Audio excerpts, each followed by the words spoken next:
can't sing at all. I'm a complete beginner. Should I still take lessons? Now, so unless finances or time is an issue, the answer is yes. All right. Thank you everyone for watching this episode. I'll see you all next week.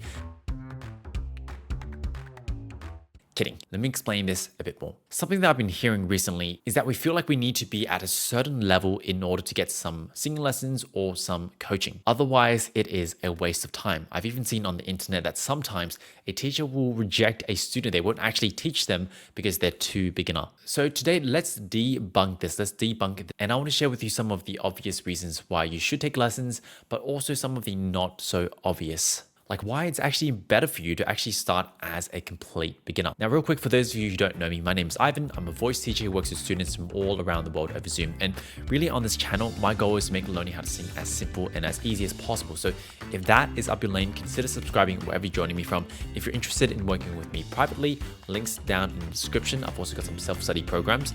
If you want to inspire our next episode, drop down into the comments below what you want me to talk about next. So let's start here with the obvious. Singing lessons are there to help you get better. I mean, the whole point of you considering lessons is you probably notice that there are some things you can't do with your voice and you want to improve. And so why would you wait until you get better in order to pursue these lessons? Now, I can see the argument of it being better bang for your buck, which means maybe if I, just figure out on my own and get to a certain level, maybe it'd be easy for my teacher to help me, or maybe the progress will be a bit faster. So save a bit of time, save a bit of money. I get it. But there's a big downside to this thinking.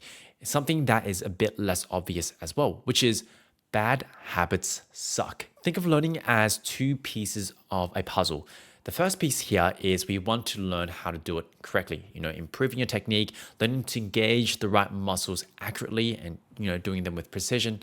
But for some of us, we also have the second piece of the puzzle, which is unlearning some of the bad habits. Take me for an example. I've been working on my voice for some time, but I still have some habits that I'm trying to unlearn. Things like pushing a bit more air, squeezing on those chords, habits that, I really drilled in, really ingrained earlier in my, singing journey, just because I didn't know any better. And so this is why starting earlier can actually be a really good thing. There's a much higher chance that you are a relatively clean slate, meaning you don't actually have a lot of, bad habits or really ingrained habits that are stuck with you. So all a teacher like me, what we need to do for you is we need to just help you feel the coordinations correctly. We keep refining it. Now, beyond the bad habits, another thing that is slightly less obvious, but it can happen to all of us, is our perception of singing can get warped.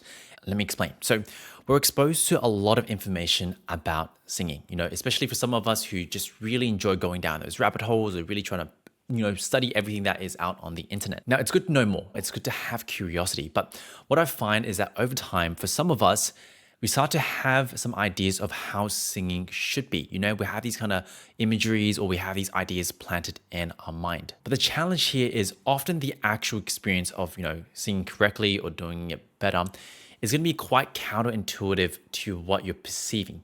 Now, for example, a lot of people have been told that, nasality is a bad thing. Maybe they shouldn't feel anything in their nose. And so what happens is when they feel the slightest bit of buzz, slightest bit of like sensation around the nose, they instantly discredit that. And then they start to do anything that they can do to get away from that sound. Sometimes it might be, kind of depressing, the larynx, kind of getting the tongue to do all these kind of weird things, you're going to overly darken the sound. But you know what is interesting? I've worked with a lot of students and sometimes actually allowing some of that resonance or that, that buzz or, something like that to happen around the nose actually is a sign of healthier technique. Now, I'm not telling you all to add nasality into your singing, but for some of us, singing can feel quite counterintuitive. And so when you're trying to rely on a lot of like mental ideas, knowledge, all these things that people tell you, sometimes that actually locks you out of finding the correct sounds. So anyway, I hope that answers your question. My short answer here is if time isn't an issue, absolutely go look for a teacher. There's no better time to start than now. If you're interested in working with me, I do have links down in the description below. Apart from that, my name is Ivan. I'm your voice teacher. I'll see you next week. Take care.